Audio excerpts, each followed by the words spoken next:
I'm an attorney. I graduated from the University of Chicago Law School in 1964. I've been a practicing lawyer since then, and I'm a member of the Bar of the State of New York and of the District of Columbia.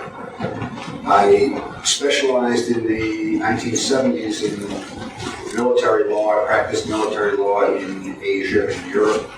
I later became the editor-in-chief of the Military Law Reporter in Washington for a number of years.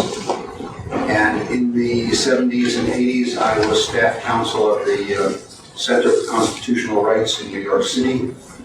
I also, in the late 1980s, was an adjunct professor at John Jay College of Criminal Justice of the City University of New York, where I taught courses on propaganda and disinformation. Have you also been involved in journalism and publishing? Yes, I have. Since 1977 or 78, in addition to being a practicing lawyer, I've also been a journalist and a publisher and writer, specializing in intelligence-related matters and particularly their relationship to the media. For more than 20 years, I've been the co-publisher of a magazine called the Covert Action Quarterly, which particularly deals with reporting on intelligence agencies, primarily U.S. agencies, but also foreign. I published a magazine for a number of years called Lies of Our Times, which specifically was a magazine about propaganda and disinformation. And I've been the managing director of the Institute for Media Analysis for a number of years. I also, for about 20 years now, I think, was one of the principals in a publishing company called Sheridan Square Press that published books and pamphlets relating to intelligence and the media. And you also write. You author articles and work. Yes, I do. I've written dozens of articles on, particularly on media and intelligence. I've edited about 7 or 8 books on the subject. I've contributed sections to a number of other books, and many of my articles, of course, have been appeared in our own publications, but I've also had articles appearing around the world, including the New York Times, Washington Post, and major media like those. I've appeared a lot on radio and television as an expert on intelligence and the media. I'm slowing down a bit now as I'm getting older, but I used to do a lot of speaking in universities and colleges around the country and debating government officials and people connected with organizations that supported the CIA and the other FBI and other intelligence agencies. You testified as an expert witness in the area of governmental use of media for disinformation and propaganda. Yes, I have. I've testified as an expert in that field in both state and federal courts in this country. I've testified in foreign courts. I testified once before the United Nations on that subject and once before the U.S. Congress. Schaap, I'm going to show you a copy of your own CV. It's a summary of your professional qualifications. I want you to confirm its accuracy. Yes, that's my CV that I prepared. Ron, we move the mission of Mr. Schapp's CV and move that he be accepted as an expert witness in the matter at hand for the issues of government use of media for disinformation and propaganda purposes. In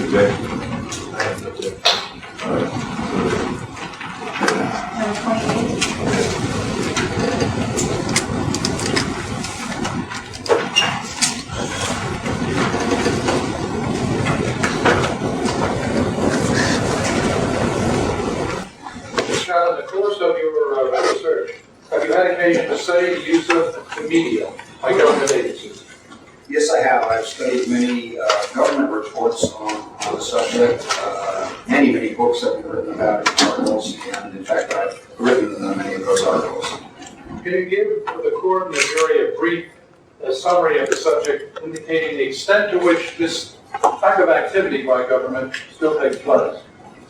Yes, I can. I won't go into ancient history, but it should be noted that governments around the world have secretly used the media for their purposes for many hundreds of years, probably thousands, but certainly from the 16th and 17th century in England on, there's been a great deal of research about the use by governments, the secret use of the media. For our purposes, though,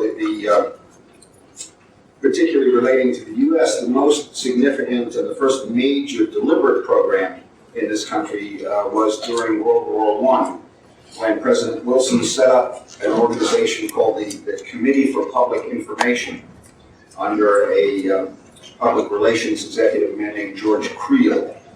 The purpose of this committee was to propagandize the war effort against Germany. This was created immediately after the U.S. entered World War I in 1917. And in propagandizing the war effort in war news, it was the policy of this committee to have no compunctions about falsifying the news whenever it was felt that that was necessary to help the war effort. Can you give us an example of the type of falsification of the news that you're talking about?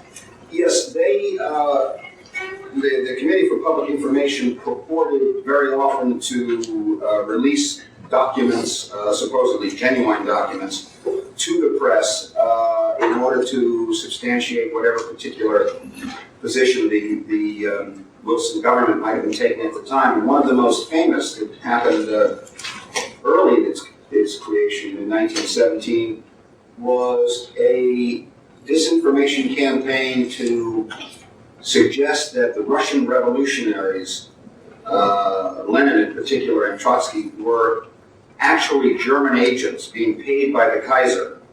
The government and Creel's committee made up the story. They created phony documents. They passed it all to friends in the major newspapers, and almost immediately this was front page news around the United States and around the world. I'm going to show you a New York Times headline about that era and see if that's the kind of falsification you're talking about. Yes, this is the rest of the text is from an article where that headline appeared, but that was on the front page of the New York Times in 1917. And later it transpired that the documents were forgeries that had been created by Mr. Creel. And of course, as was obvious by the current course of history, the Russian revolutionaries were hardly friends of the Kaiser. Yes. Much less employees. Can you continue with your summary? Yes, after World War I, the U.S. continued to be or actually became the world's leader in the control of information. Britain had been more preeminent before World War I, but at the end of the war, the U.S. was really in control of all the world communication media.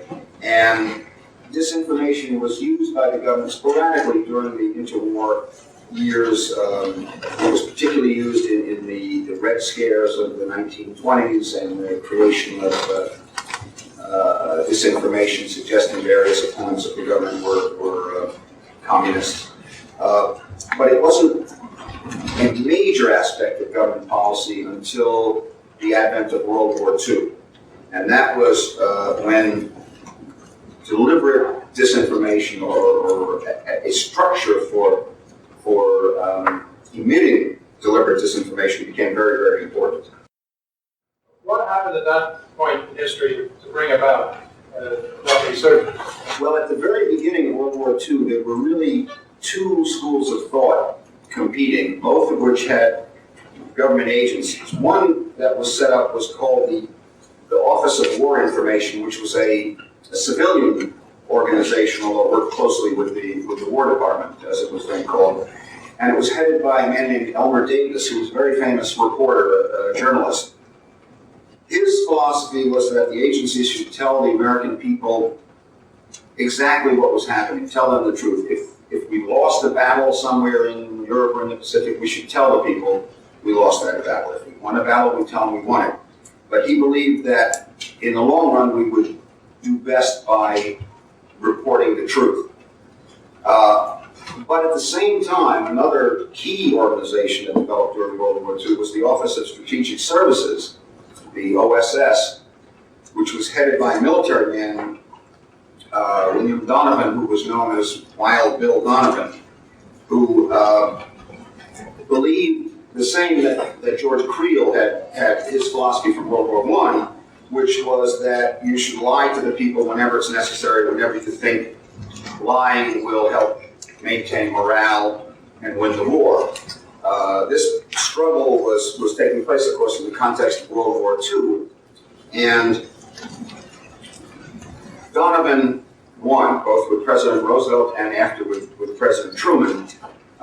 His philosophy that disinformation was a powerful, a valuable weapon for a country to have, and that the disadvantages of lying to the American people were outweighed by the advantages of being able to manipulate the media. So when the war was over, the Office of War Information was dissolved, the OSS was transformed into the CIA, and the CIA was now existing in peacetime, mind you. World War II was over, and now the CIA is set up with disinformation as a major part of its work, and in fact, as most of the reports later pointed out, the largest single part of the CIA's operations.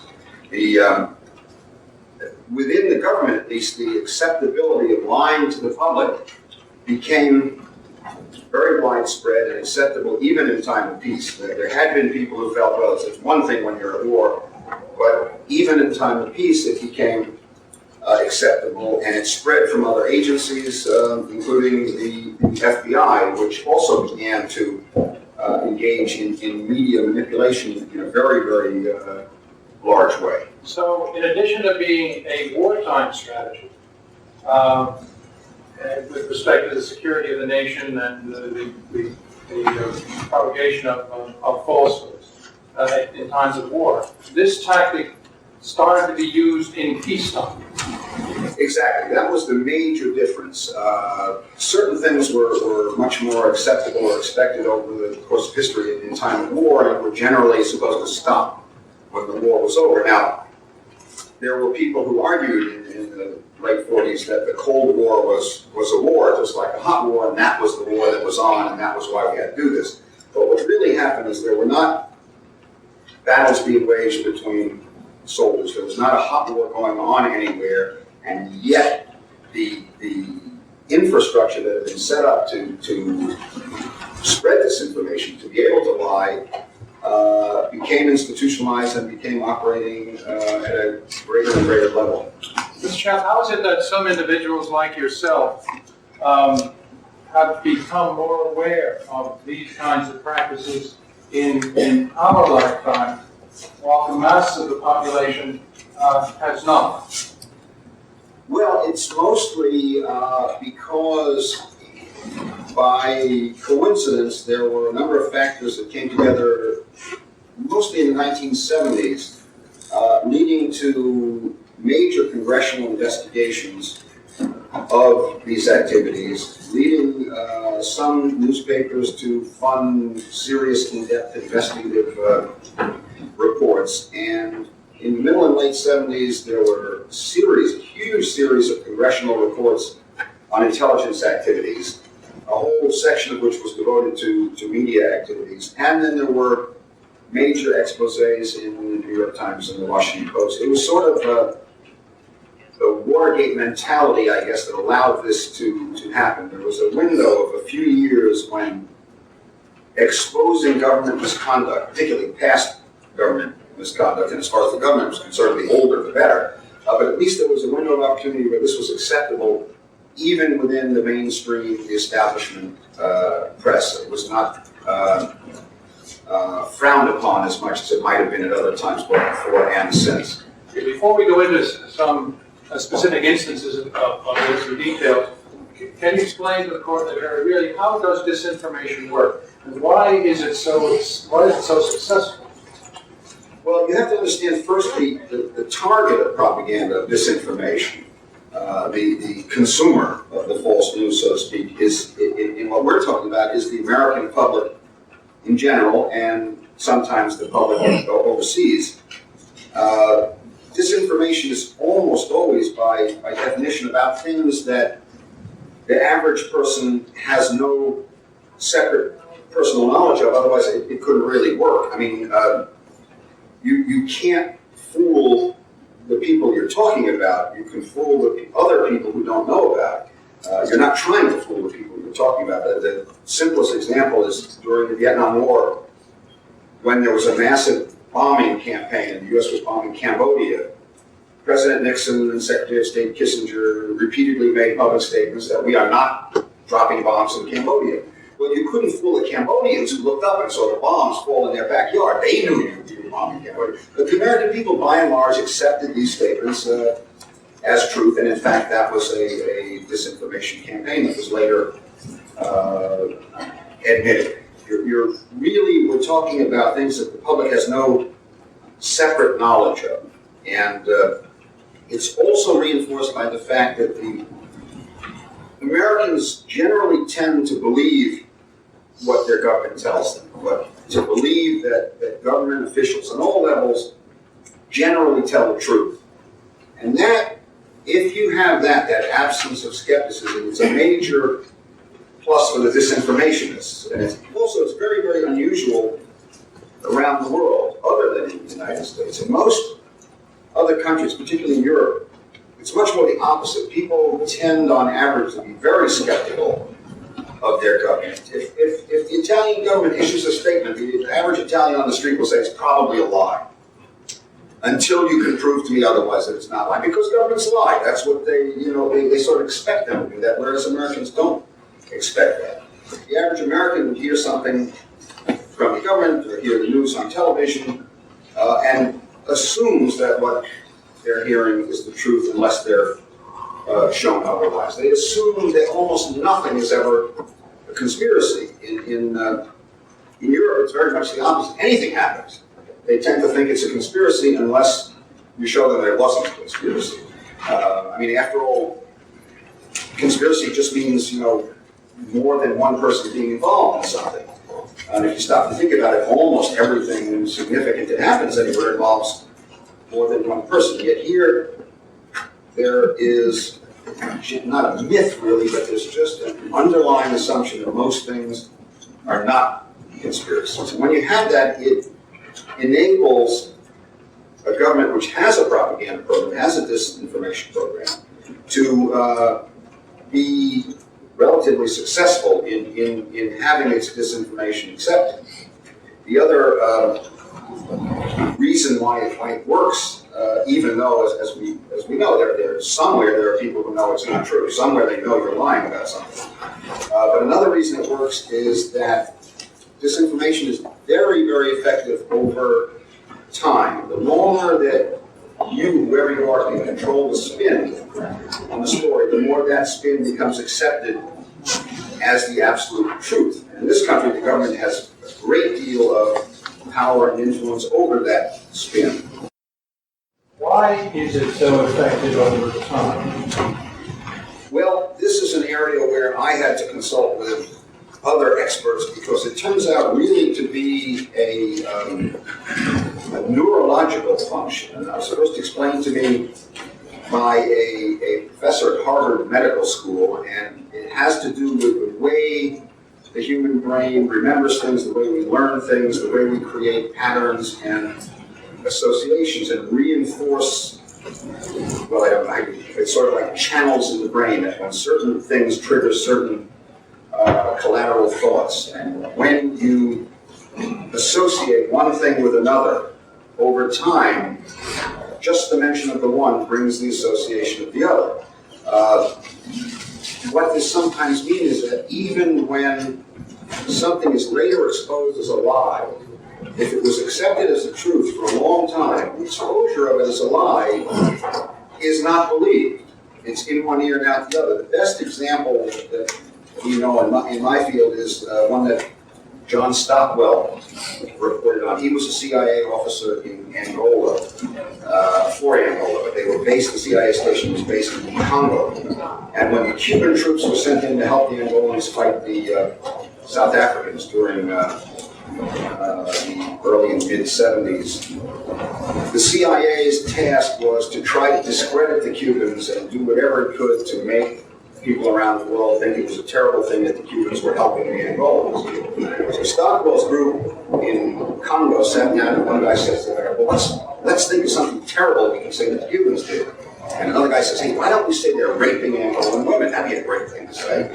The other guy says, terrific. And they call in their media experts and they start sitting there at their desk at the CIA office and they start typing out these news stories about how a group of Cuban soldiers raped a bunch of Angolan women in some operation. And then they write story number 2, which is that the villagers got incensed and decided they didn't want the Cubans anymore and they were going to find the soldiers who did it and arrest them. And story number 3, the villagers captured the Cubans. Story number 4, they were tried and by a jury of the women victims, and they were later executed with their own weapons. And they made a series of about 12 newspaper stories in a row.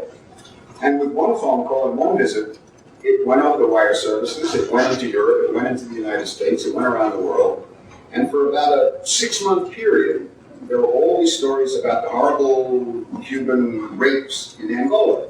And what that does is when you hear, the average person hears Angola or Cuban, they'll think rape of the women. And if they hear rape of women, they'll think Angola, Cubans. And if you hear Angola, they'll think Cubans, rape of the women. And these patterns build up so that that becomes the truth embedded in your mind. 4 years later, John Stockwell quit the CIA, wrote a book exposing it, wrote a big op-ed piece for the New York Times about how the entire Cuba-Angola story was a fabrication, and he sat there at the desk typing it. And the day after that story appeared, there was still 900 million people around the world who thought the phony story was true.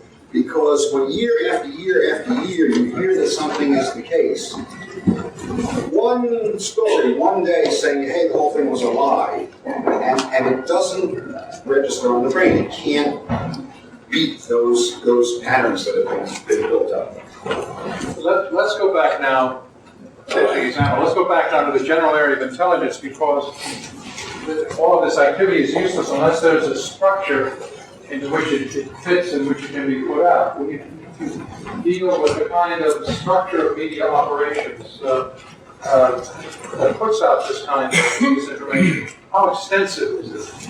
Yes, we have a lot of information about the CIA. We have a certain amount of information about the FBI, a certain amount about military intelligence. And the reason for this is because there were those congressional investigations that I mentioned before. There have been reports published, particularly from the Church Committee in the late 70s, where they published volume after volume describing the extent of media operations by the CIA and other agencies. The exact amounts of money that were being spent were not divulged by those initial reports because that was considered to be classified. The intelligence budgets are always classified, except at the same time, every few weeks you'll read something in the newspaper where they say the classified budget, which is approximately $25 billion, so on and so on and so forth. So what we've learned from these reports is that the first thing was that about a third of the whole CIA budget went to media propaganda operations. Well, a third of the CIA's budget went to media propaganda operations. How much would that be? Approximately. We're talking about hundreds of millions of dollars a year just for that. I mean, the intelligence budget now, everything together is according to all these reports that say it's secret, but it's about $25 to $30 billion a year. Now, a lot of that is high-tech stuff, has nothing to do with what we're talking about, satellites and so on. But the stuff that goes to the CIA is several billion.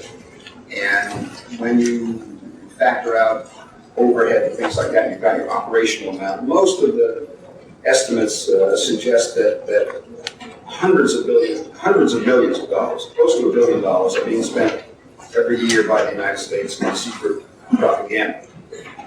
Now, yeah, we have fairly good figures from the CIA because it at least has been admitted in the past that they did do this stuff. They admit they do it now, except they say they don't do it within the United States, but they admit that that's part of what they do.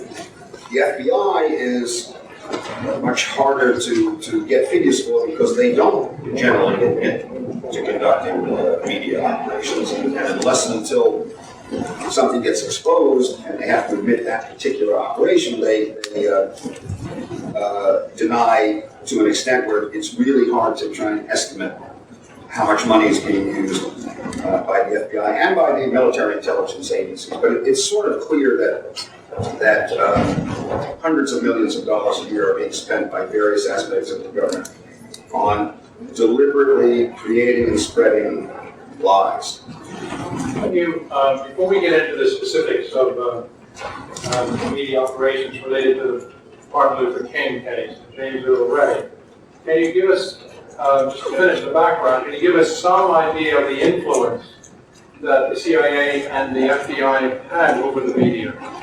Yes, again, this was something that very specific figures came out in the 70s and 80s, and we don't know the precise figures today. We have no reason to think that they are significantly less than what came out. But when the Church Committee reported on CIA media operations, for example, beyond friends in the press, beyond having people who were just generally thought along similar lines, it turned out that they had thousands of journalists in their employ, not merely friendly, not merely agents, not merely someone you could pass a story to, but people who might have appeared to the outside world to be a reporter for CBS was in fact a CIA employee getting a salary from the CIA, and that was repeated thousands of times all around the world. They also owned outright the CIA at that time, about 250 or more media organizations. That's wire services, newspapers, magazines, radio, TV stations, all around the world that they owned outright. The actual shareholder of the company turned out to be some CIA front. Unfortunately, we did not name very many of these organizations because those that got named, of course, had to close down immediately, but it was learned that even things like the Rome Daily American, which was a major English language newspaper in Rome, for 20, 30 years have been owned by the CIA. This was published because the paper closed the next day. But most people didn't realize the extent of the intelligence media organization is fairly incredible. They sort of brag about it. When you read the books about the history of the CIA, one of the heroes was the first man in charge of media operations, a man named Frank Wisner, and they referred to his organization as the Mighty Wurlitzer. And there's this image of this guy sitting at one of those giant organs, with 17 keyboards, and you're playing this sort of like the Phantom of the Opera in that scene. And there was the guy running the CIA media operations all around the world.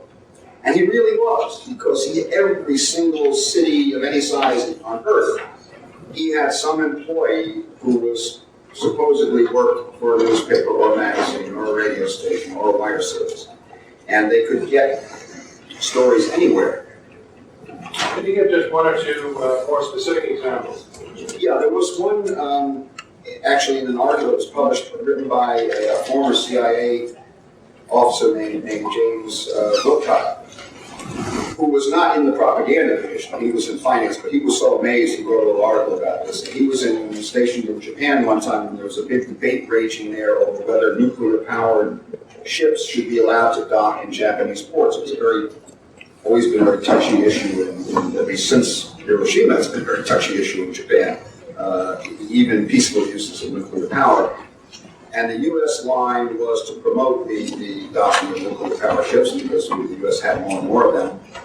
So they wanted the Japanese papers to editorialize in favor of this and the debate that was going on. And Jim said he looked and saw this guy at a nearby desk sit down, and type, this is a CIA officer, an employee of the US government, type an editorial, and then waved goodbye to everybody, left the office.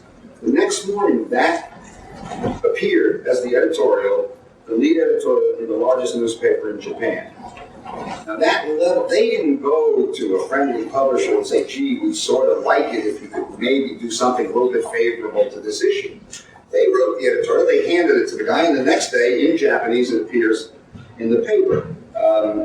Another thing showing the influence here in this country was during the Vietnam War. I don't know, well, some people my age will remember it. There was a Life magazine that had a cover picture of a North Vietnamese stamp that showed the Vietnamese shooting down American planes. It showed U.S. planes with U.S. markings in bursts of flames and crashing and U.S. pilots being killed.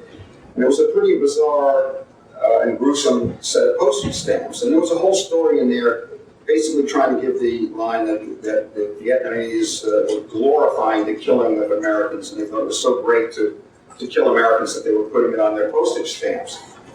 The only thing that was later learned is that these were not North Vietnamese stamps. They were CIA forgeries, had never been real stamps. And the CIA was able to have them appear on the cover of Life magazine as if they were the real thing. That level of influence is something that many people don't realize. When you read the congressional reports, page after page after page, it's absolutely astonishing how, given the urgency, and given that they had hundreds of millions of dollars at their command, they could get almost anything to appear almost anywhere. What about the FBI?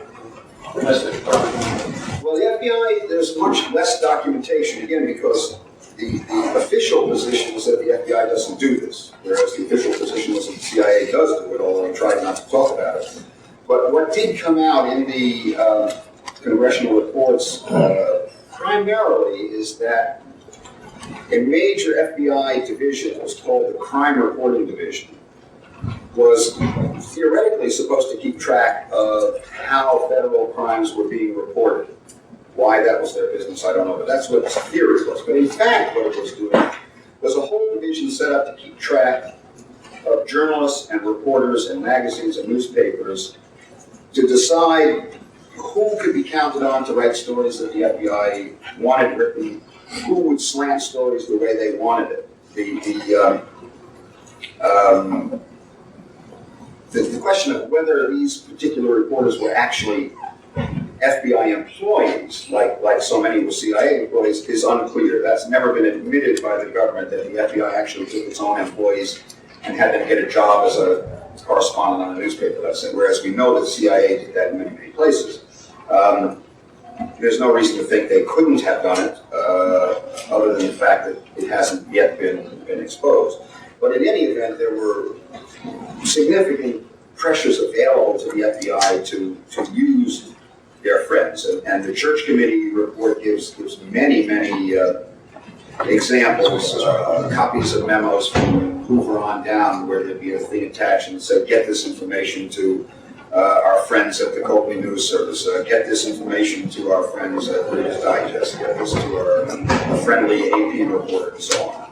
And then, of course, they would show the clipping indicating that, in fact, someone had gotten to their friends and would then go over the wires or appear in the stories. So let's turn now to the use of the media in this type of campaign activity against Martin Luther King Jr. But before you do that, just would you tell the court and the jury one of the sources of underlying your testimony in this aspect? Yes, I did a goodly amount of additional research and preparation in contemplation of appearing here. And there really are two main sources. The first, of course, is the various congressional reports that we talked about. In addition to reports about general operations or misconduct of the CIA or the FBI, there have been specific studies, I don't know if they've been mentioned in this case, but there have been specific studies relating to Martin Luther King Jr., both with respect to attacks on him while he was alive, and also specific reports with respect to his murder. There was an entire volume published from one of the Senate investigations on the FBI media campaign against Dr. King. And there was a House committee that published a volume investigating his assassination. And these, of course, are the most important sources for what I'm talking about and what other people have written about, because they have a great deal of government documentation in them, which no private journalist could ever get their hands on. There are things in there that even the best research wouldn't be able to obtain, but the congressional committees had subpoena powers and were able to amass thousands of documents, most of which were photocopied and attached to their reports. For our purposes here, as well as those sources, what other sources have you used? Well, I've also, of course, reviewed many books that have been written on the subject, hundreds of articles, and I've done briefcases full of clippings that were major stories written about Dr. King, particularly in the last few years of his life, and then most of the coverage in the first few years of the James Earl Ray case, both before and after his guilty plea. There was very intensive coverage, as you can imagine. And throughout the 60s and into the early 70s, there was quite a bit of coverage in those clippings that I've been able to find. I've reviewed some of the sporadic coverage in the 80s and 90s. I've also been able to assemble and review, although the level of that coverage has decreased very much over the last decade or so. What are the congressional reports, if you can summarize and give some instance, what do the congressional reports tell us about the FBI's use of the media in general, but then particularly as it relates to Dr. King? Well, in general, the first thing they show is that throughout its history, the FBI has made relations with the media a key area. Not so much infiltrating employees as the CIA did, but cultivating very, very deep connections throughout the American media. They had the entire division of the FBI, the crime reporting division, was dealing solely with developing friendly journalists, developing ways in which you could get what you wanted to appear in the papers to be there, and what you didn't want not to be there, on a level that was nobody realized until these reports came out. The crime reporting division was keeping track of virtually every journalist in America that wrote anything that had to do with the FBI, and whether everything was being classified as friendly or unfriendly.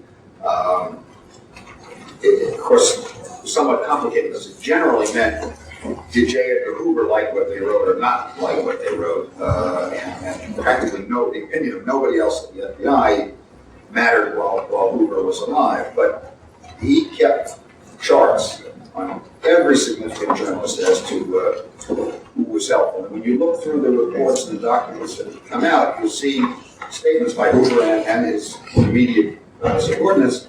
Get this information to friendly journalists. Get this to our friend at U.S. News and World Report. Get this to some friendly reporters in Memphis. And you just see all that sort of stuff. Interestingly, though, this information, it never mattered whether the information was true or false. That was not what it was about. You find FBI planting information that's true, you find them planting information that's false. The critical thing was if they had the friend at that media place, that friend was going to run what they wanted without investigating.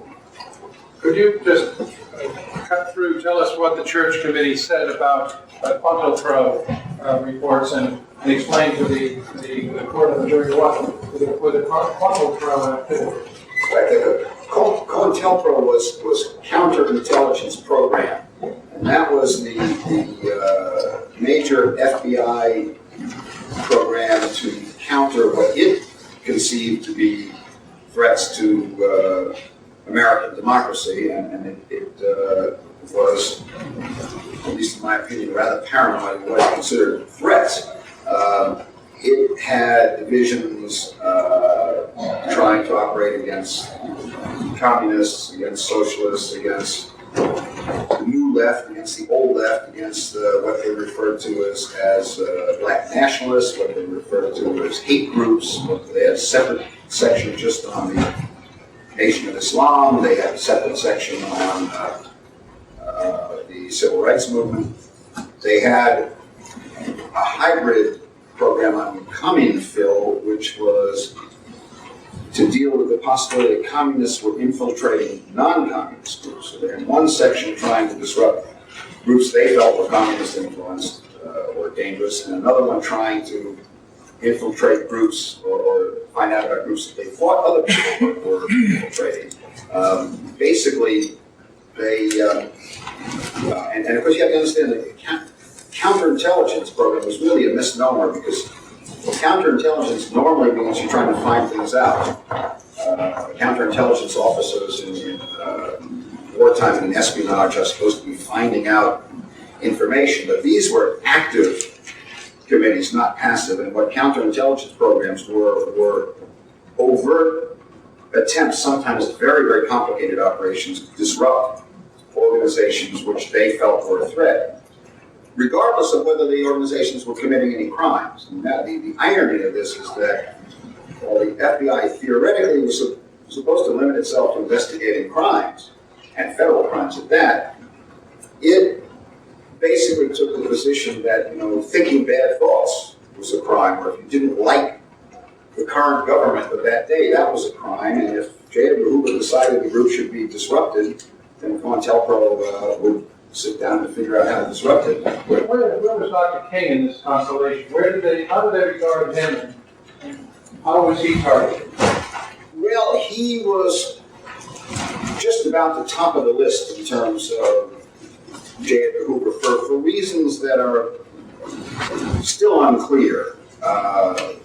Many books have been written about J. Edgar Hoover, and I don't think anybody quite understands what made him tick. He hated Dr. King. He made no bones about it. He would send letters referring to him as garbage, referring to him as slime, referring to when Martin Luther King was awarded the Nobel Peace Prize, he wrote this long diatribe about how that was the most ridiculous thing he'd ever heard in his life. And in fact started a whole program to try and disrupt the Nobel Peace Prize program. But he and the SCLC, as Dr. King's organization, were by themselves a major target of the FBI from early on. He certainly was being investigated in the 50s. It wasn't until the early 60s that it really intensified. But Hoover was much more public about Dr. King than almost any other individual. He would be public about the communists or the terrorists or the whatever. But Martin Luther King specifically used the most horrendous language to describe it. Once went on the only time he ever gave a press interview, called Martin Luther King the most notorious liar in the history of the United States. And he was saying that because King had the temerity to say that the FBI agents in the South weren't being terribly helpful to blacks who were having problems with racism. Can you give an example of some of the media operations that the FBI under Hoover mounted against Dr. King's organization? Sure. The first really significant ones were to suggest that the Southern Christian Leadership Conference was communist infiltrated and communist dominated. The FBI had prepared dossiers on King and on everybody who was working with him, and they had two people who were close to Dr. King, who had at some time in the past had some affiliations with communists. You should understand, because this came out later, they had no evidence whatsoever that either of these two people was at that time a communist, or that either of these two people was trying to impose some communist line on Dr. King, but they decided to say that anyway. And they prepared dossiers on these two people. One was a white lawyer, Stanley Levinson. The other was a black organizer named Jack Odell. And what they did is they, the same way, get us a friend at this paper, get us a friend there. They started planting stories, and I think I've let me give you one of the let's call up on the stand one of the stories, screen one of the stories that they planted. That's the second page. I think the headline is right. This was a major story about Jack Odell and an attempt to. I mean, they were attempting to discredit Dr. King and the organization. They were not trying to just get rid of Odell because that would be better for the organization. But they spread this particular clipping, I believe, is from the Atlanta Constitution, but it says in it that it makes reference to prior articles in the St. Louis Globe Democrat and the New Orleans Times, particularly the story, which was essentially based on the FBI spreading this information, appeared all over the country. Other than the general attack, is there anything else significant about this article? Well, actually, this is a good one because it demonstrates some of the techniques they use. The most significant one is being fuzzy whenever you can. It has in there. It refers to Odell and says has been identified as a member of the National Committee of the Communist Party, and that this is the sort of the passive tense to avoid saying what you know. When you say someone has been identified, you don't say who identified them. You don't even say whether this identification has been confirmed. You don't say whether it's true or false. I mean, one person anywhere can say something about anybody, and then you say he has been identified as such and such. That's very important, particularly because that's in the present tense. It says has been identified as a member of the Communist Party.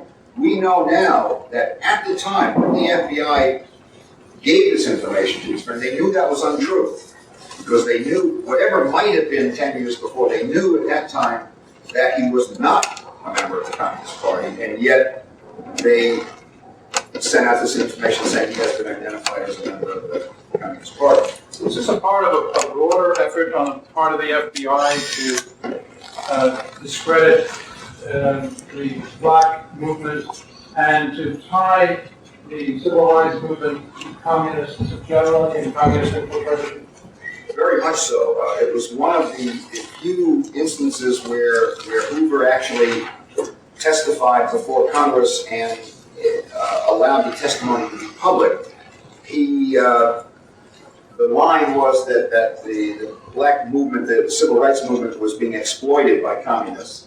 And this particular clipping is another example. Again, this is from the New York Times.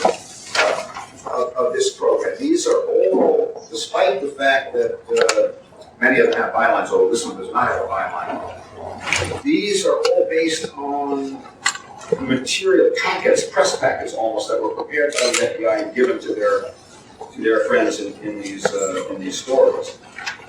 And in this case, it's even more significant because this was part of a campaign that was so organized that Hoover got his friends to write stories about it before his testimony became public, so that when the testimony then became public, as it did for this one, people would know about it. One of his very, very close friends was Joseph Alsop, who was a syndicated national columnist back then, and this was Alsop's column about the terribly sad fact that the civil rights movement in America was totally being run by the communists. This again was based on whatever the FBI handed him and asked him to publish. This was just 1 week before the other story where the testimony became public.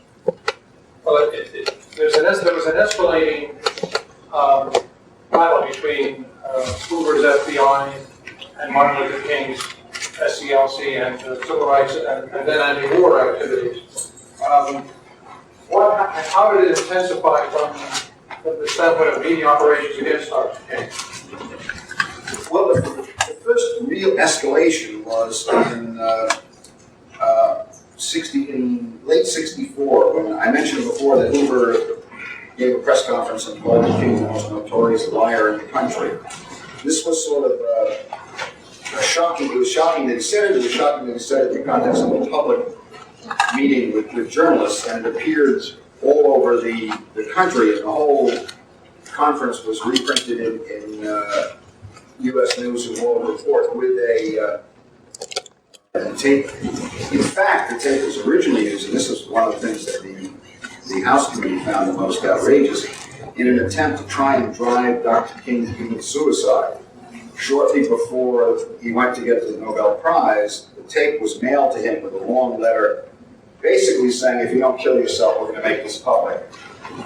Nothing ever happened because he was getting so much mail that this thing, what somebody thought was, somebody made a tape of one of his speeches, and they put it in the back room, and they didn't get to look at it until about 9 months later, long after he'd come back, and then they saw the note trying to get him to commit suicide, and then 10 years later, we discovered that it was the FBI who wrote and made that tape and mailed it to Dr. King. That exists in government influenced and controlled, sometimes owned media, print, audio, visual media entities.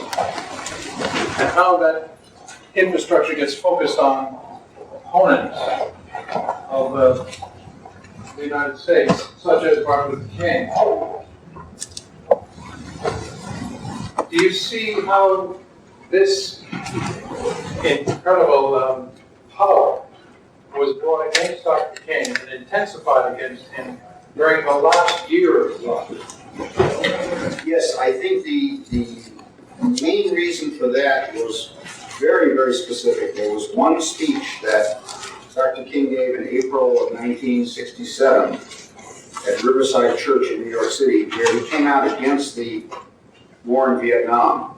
And if you remember back to that period of time, this was a fundamental debate gripping every aspect of this country, the pros and cons of the involvement in Vietnam.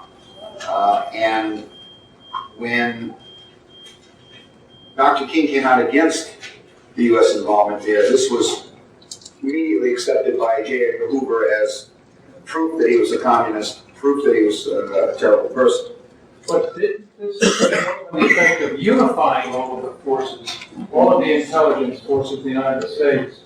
And so now it's not just an FBI map, but it seemed to spread to military intelligence, central intelligence, and others. Absolutely. Once Dr. King made that statement, the CIA in particular considered him and his movement fair game, even to the extent that their operations were limited to foreign policy.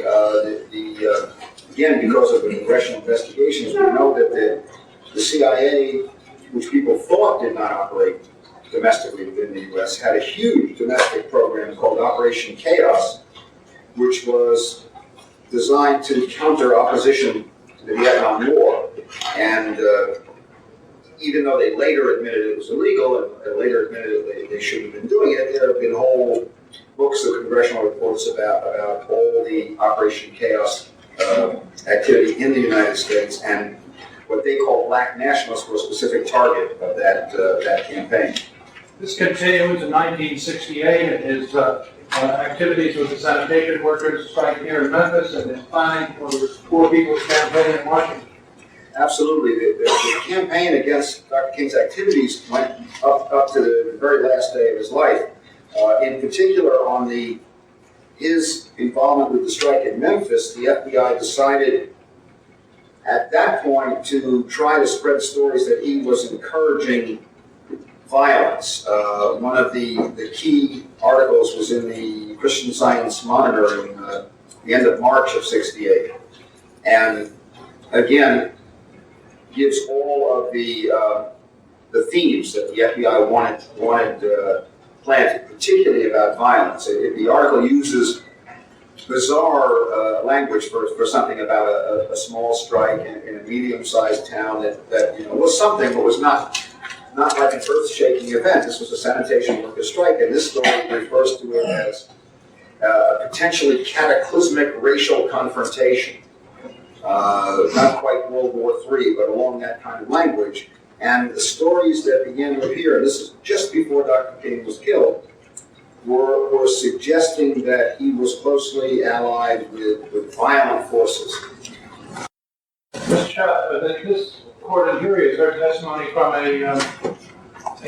former New York Times reporter who was told by his national editor, Times reporters in this court are notwithstanding, told by this national editor called Simmons, go to Memphis and nail Dr. King. Those were the words Earl Caldwell used in this testimony here. Is that the kind of thing you're talking about? Oh, absolutely. Hoover was you see from the memos in the report, Lord knows what we don't know and haven't seen, was sending people out everywhere to talk to all of their friendly media contacts to get King, and they would usually deliver packets of information, much of it false, to be used as part of the campaign. They also were used a lot of very interesting tactics. You see in these stories a lot of fuzzy. I mean, the story that's on the screen, for example, has a sentence in it near the end where it says, "Many blacks have mixed feelings about Dr. King." This is they teach you in journalism 101 not to use sentences like that. What does it mean? Everybody have mixed feelings about anything. If you want to do it, you say who has what feelings. But the whole thing was to try to say he's violent, he's hanging around with violent people, and basically that the blacks in this country shouldn't support him. What was this operation like, this media blitz, this media disinformation campaign? What was it like after Dr. King was killed? Well, for one thing, the attempts to discredit Dr. King, particularly the FBI attempts, did not stop after his death. They continued to send out their little dossiers and reports and phony information to try and discredit his memory. They also, in the beginning, when of course the assassin had not yet been caught, or rather no one had yet been caught and charged with the assassination, had to give the impression that the FBI was doing a great job. I mean, one of the criticisms that was unavoidable was when Hoover had already publicly attacked Dr. King in all these magazines and said he was a liar and thought he was the worst problem facing the United States and so on. It became a problem for the FBI then to try and convince America that they were doing everything in their power to apprehend his killer. And to do that, they had to pull out all stops and get all their friendly columnists writing story after story that they were doing everything they could, and also subsequently to try and add to the stories that they were convinced that James Earl Ray was the lone assassin. We put up this article, and the story relates to a Jack Anderson poem. Yeah, this is interesting for what it reveals later. This was a story that came out in 1975. It's actually an interesting example of Jack Anderson criticizing a group of people of whom he fails to mention he was one at the time. Something that happens often when columnists decide to clear the slate. But he was reporting at this time about how the FBI had waged the campaign against Dr. King, how he knew about it, how he knew about all these scurrilous accusations that were being handed out. The story is only interesting because why didn't he say it at the time? It was one's first thought, but at least he made abreast of some of it. He also was able to explain that a number of the rumors about Dr. King had been proven to be not true. What he didn't know at the time, because the congressional report came out a little bit later, what he didn't know is that even the FBI at the time they were spreading the stories when Dr. King was alive knew that the stories were not true. Now, at the same time, they were trying to discredit Dr. King and continue to discredit his name after he was killed. They were trying to enhance the manhunt and the law enforcement work during that time. Yeah, not only enhanced, but used hyperbole that was pretty bizarre, although of course you can understand the pressures that were on them when no one had been caught. Drew Pearson, who was a very close friend of Hoover's, had a nationally syndicated column and wrote one basically designed to try and kill the rumors that Hoover wasn't trying hard because he didn't like King. And in it, Pearson says he is convinced that the FBI is conducting perhaps the most painstaking, exhaustive manhunt ever before undertaken in the United States.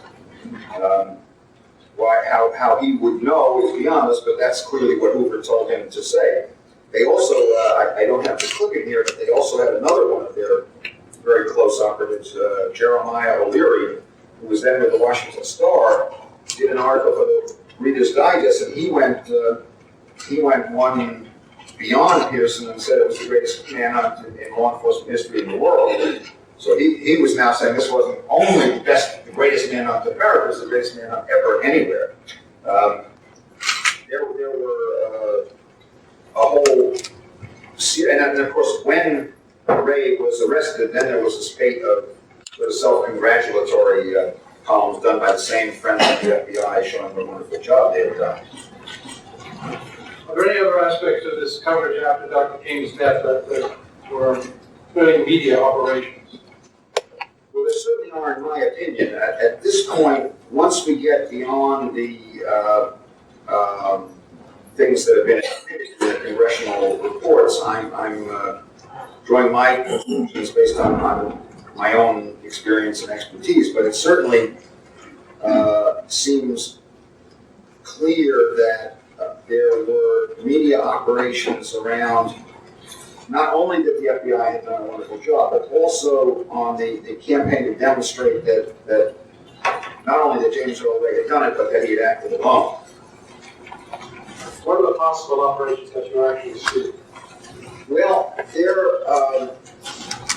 you see in stories, again, by friends of the FBI, statements like, it looks like the theory that there was a conspiracy is untrue. The FBI has exploded the theory that there was a conspiracy.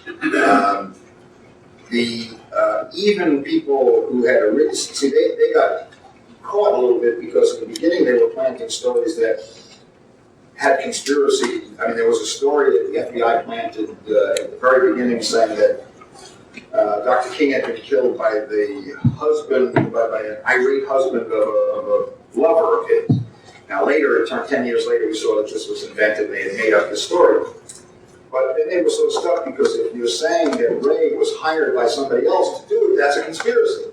So then they had to drop that story because now the line was that there was no conspiracy. So now they're saying, and the same people, Pearson mentioned that story and then later on denounced the generally prevalent theory that the murder involved a conspiracy without pointing out that he was one of the people who were part of the original prevalent theory.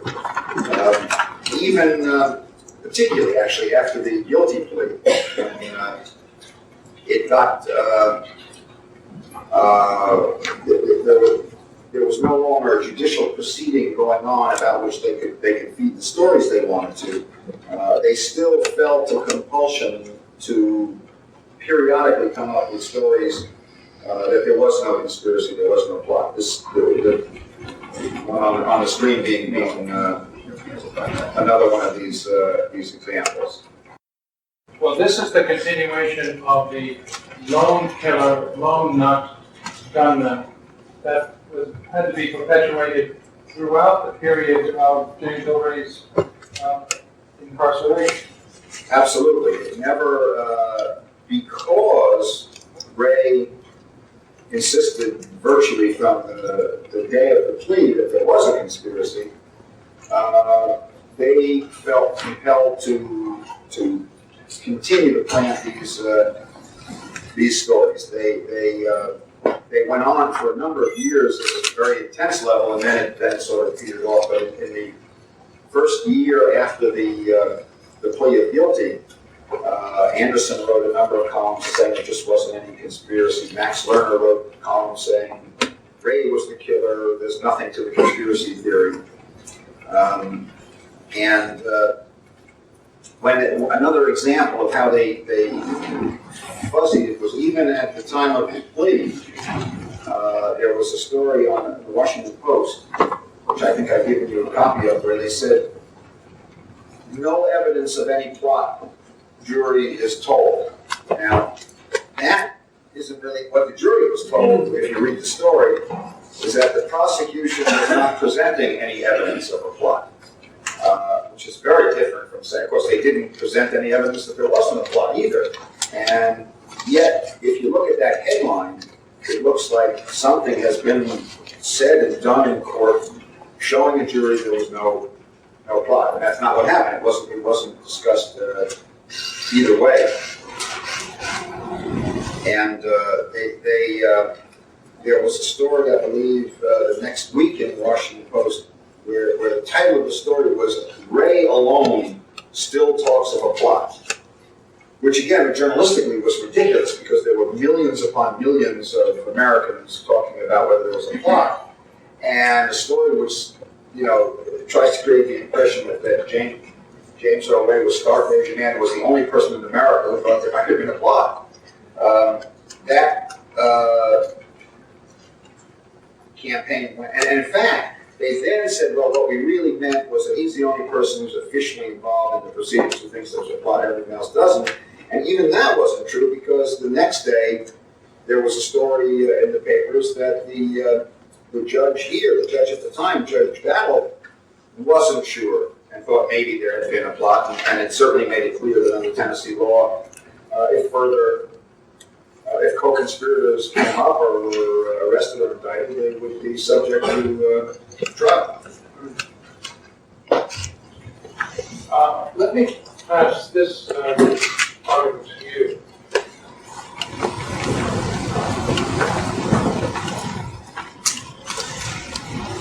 You to look at that, Mr. Schaap.